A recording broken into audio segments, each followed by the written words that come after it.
You might think the worst thing that could happen to a real estate investor would be to lose their property to foreclosure.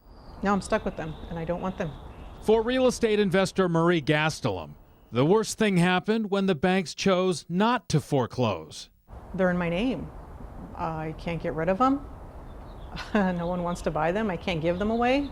6 years ago, a friend of a friend convinced Marie to use her good credit to buy 3 rental properties in Chicago, saying he'd take care of everything. 6 years ago, the banks were not asking a lot of questions.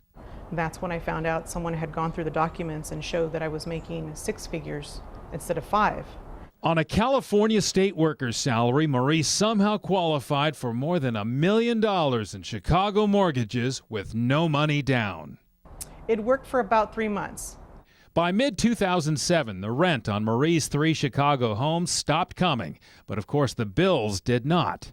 The woman with near-perfect credit just a few months earlier was forced into bankruptcy. The bankruptcy was supposed to take care of those houses. It didn't.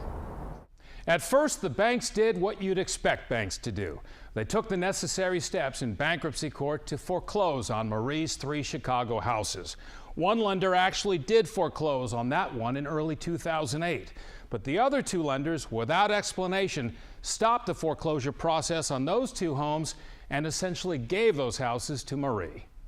I don't think Congress ever anticipated a banker not wanting to take his property.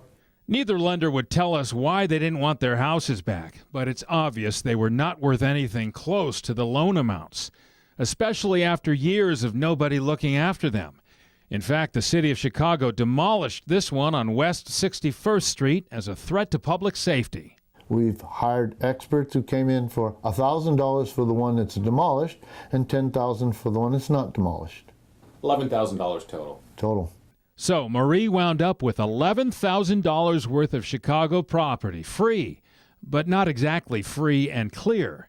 Without knowing the homes were still in her name, Marie racked up at least $127,000 in liens and judgments, including an $11,000 bill from the city of Chicago for the demolition.